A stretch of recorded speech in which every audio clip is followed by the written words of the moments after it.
On February 28, 1942, at Camp Elliott in San Diego, California, Major James Jones witnessed a demonstration that defied every tenet of military cryptography you could imagine.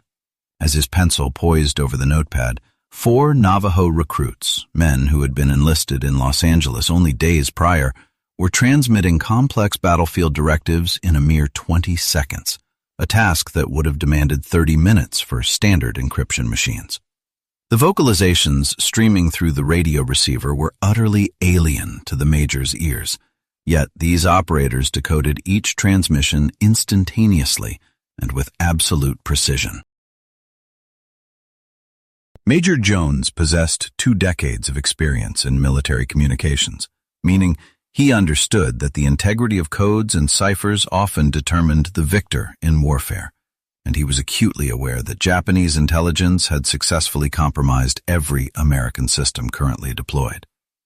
The Marines were effectively losing the battle for information security before the Pacific Campaign had truly begun, but the events of that morning promised a radical shift in fortune.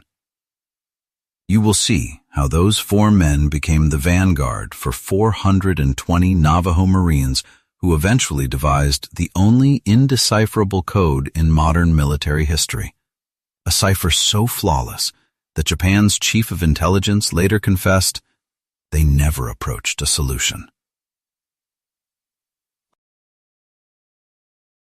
To understand the true origins of this strategy, you must look back 24 years to October 1918, when 8 Choctaw soldiers with the American Expeditionary Force were assigned to telephone duties during the Meuse-Argonne offensive in France. As they communicated in their native tongue, the Germans, who had been ruthlessly tapping American lines and reading every message, were suddenly rendered effectively deaf. Although the enemy could physically intercept the transmissions, the Choctaw language, a member of the Muskogean linguistic family indigenous to North America, was completely unintelligible to German cryptographers who had never encountered such syntax.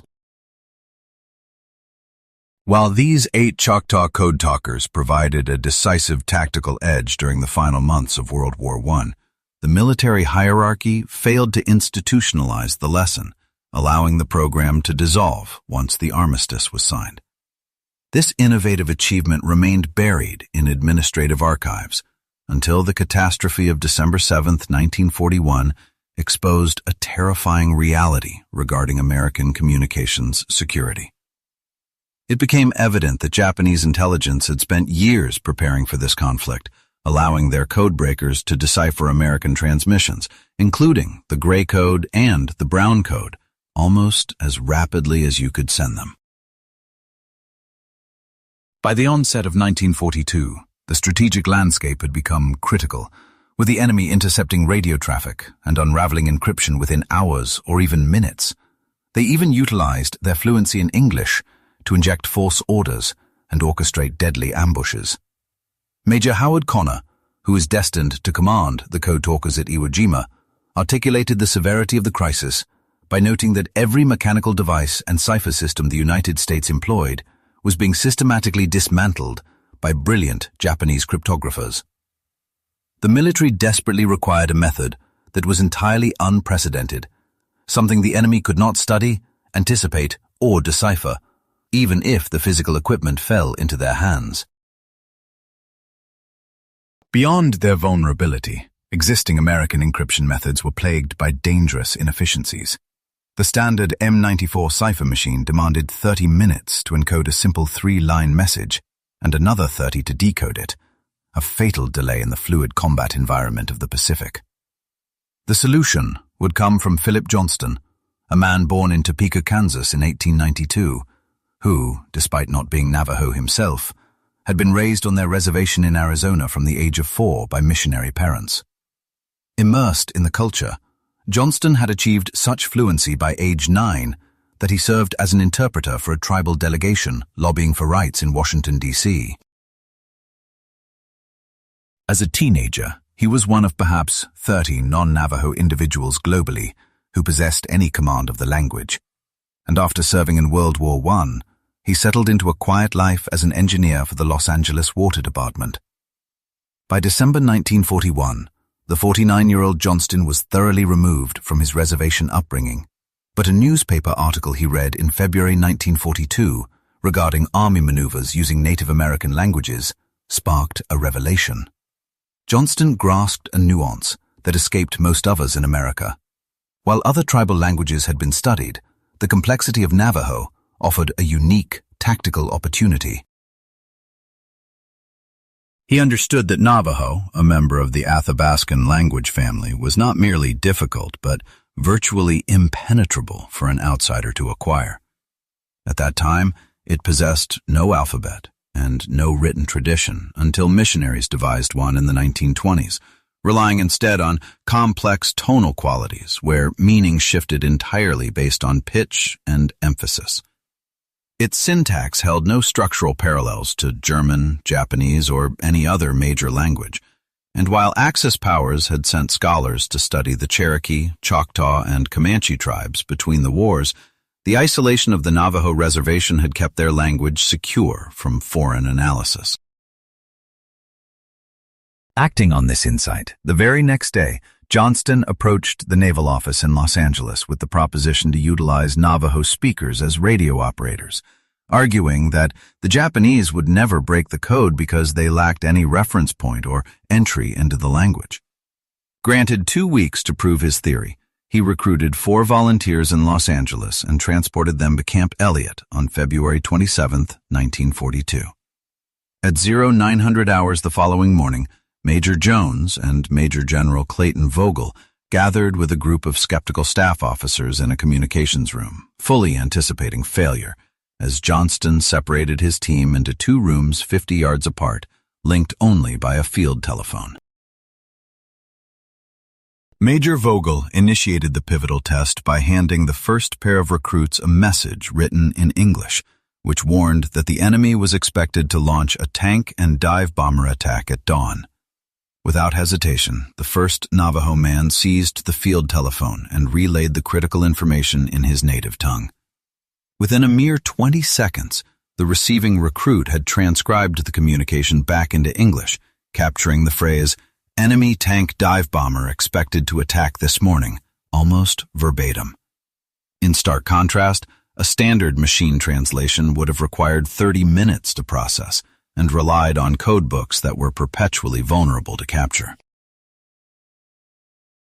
Witnessing this extraordinary efficiency, Major Vogel immediately penned a letter to the Commandant of the Marine Corps, dated March 6, 1942. He urgently recommended the immediate recruitment of 200 Navajo men to implement this secure communications system.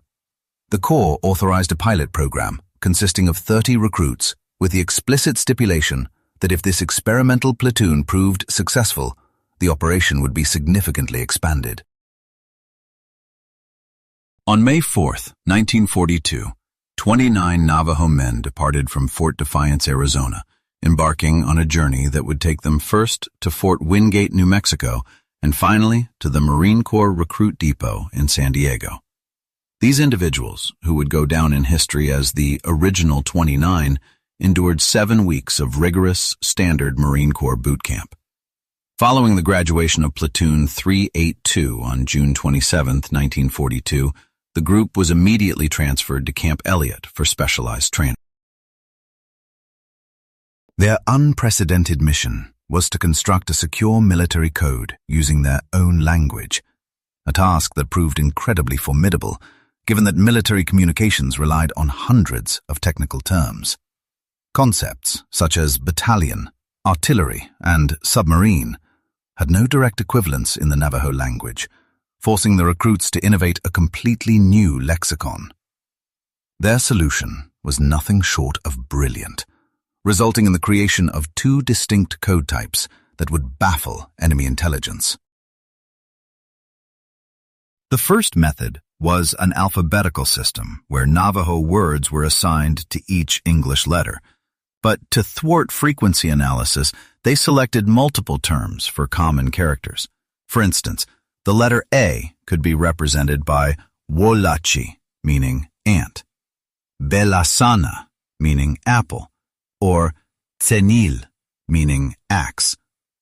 This complexity made it nearly impossible for Japanese cryptographers to find statistical patterns or break the code using standard analytical methods. The second method involved direct word substitution for common military vocabulary, organizing terms by their physical characteristics.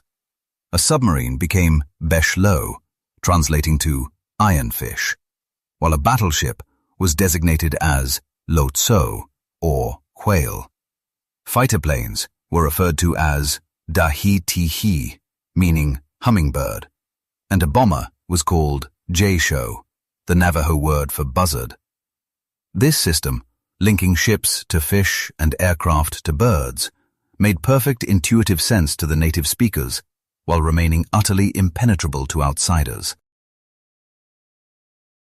Originally containing 211 terms, the vocabulary quickly expanded to 411 distinct military concepts within months. This comprehensive dictionary, combined with the alphabet substitution system, created a code of remarkable flexibility and depth. Crucially, every single term had to be committed to memory during training, as strictly nothing was permitted to be written down in the field to prevent the code from falling into enemy hands. By August 1942, the original 29 had completed their training, having successfully developed a fully functional military code.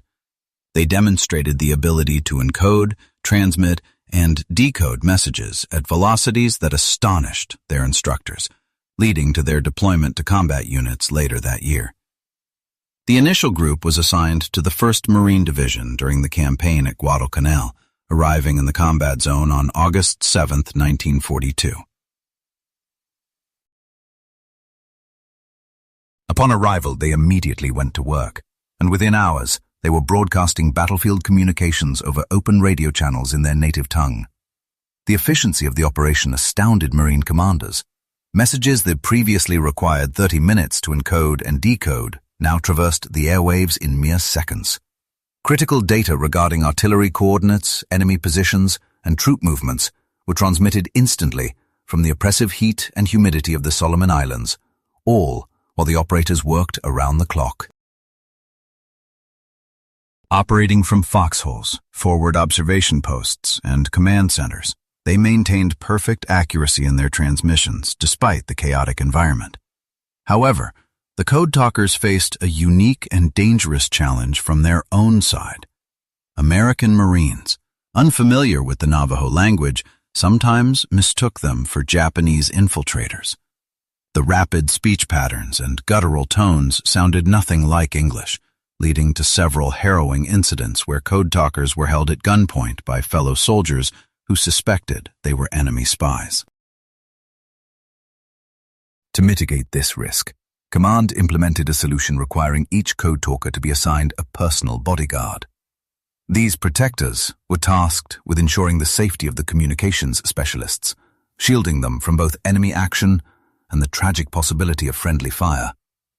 Meanwhile, the Japanese response to these transmissions underscored the extraordinary effectiveness of the system. Although Japanese radio operators intercepted and recorded every transmission, forwarding them to cryptographic units for analysis, the results left their intelligence officers completely baffled. Despite having broken nearly every other American military code and employing thousands of skilled cryptographers with unlimited resources, Japanese intelligence could not make sense of the Navajo signals. Standard methods, such as frequency analysis, proved useless against the multiple substitutes used for each letter. Attempts to compare messages for repeated phrases failed because the Code Talkers deliberately varied their phrasing, and linguistic analysis yielded no results. Even when the Japanese military brought in every available language expert, none could recognize the sounds, as the language was unlike anything in their collective experience. The Japanese code name for these transmissions, the incomprehensible language, starkly revealed their frustration. One intelligence report even speculated that the sounds appeared almost inhuman, theorizing that American forces might have developed a sophisticated form of mechanical speech synthesizer. By late 1942, Japanese commanders began receiving dire warnings from their intelligence services that the Americans were utilizing a form of unbreakable code on tactical channels. The system's reliability was proven definitively at Tarawa in November 1943, where, during an intense 76-hour battle, the Code Talkers transmitted over 800 messages without a single recorded error. Although Japanese forces frequently intercepted American transmissions throughout the Pacific Campaign, they failed to derive any actionable intelligence from the encrypted signals.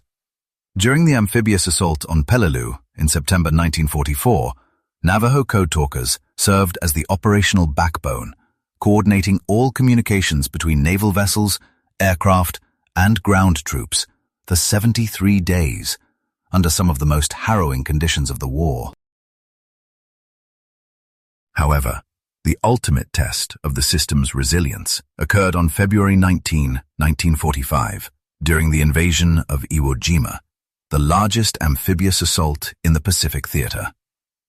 Throughout the first 48 hours of the battle, 6 Code Talkers worked without pause, transmitting over 800 messages that were decoded instantly and with absolute precision. As Major Howard Connor noted in his official report, the Marines would never have taken the island without them. Despite the crumbling of their empire, Japanese cryptographers never abandoned their efforts to break the code, devoting immense resources to analyzing the transmissions. The strength of the encryption was vividly demonstrated after the capture of Joe Q. Mia, a Navajo soldier taken prisoner at Bataan in April 1942, who, despite being fluent in the language, had never been trained as a code talker. When Japanese intelligence officers dragged Kiyumiya to a communications room and forced him to listen to recordings of the intercepted traffic, he recognized individual words like walachi for ant and beshlo for ironfish, yet the messages remained unintelligible to him. Unbeknownst to Kiyumiya, these were part of a complex substitution cipher where specific terms represented military concepts. Ant stood for the letter A, and ironfish signified a submarine, rendering the syntax meaningless even to a native speaker. When he truthfully told his captors that the words were Navajo but the messages were gibberish, they refused to believe him and subjected him to brutal torture, stripping him naked and forcing him to stand in deep snow until his feet froze to the ground. This horrific incident inadvertently proved the code's brilliance, a fact confirmed after the war by Japan's chief of intelligence, Lieutenant General Seizo Arisu, who admitted that while they had broken numerous other American codes, the Navajo cipher remained completely impenetrable. By the end of the war, approximately 400 Navajo men had served with distinction across all 6 Marine divisions, with 13 losing their lives in the line of duty. Yet, when they returned home in 1945 and 1946, there were no public celebrations or parades. Instead, they were under strict orders to maintain absolute secrecy about their role, as the military kept the program classified until 1968.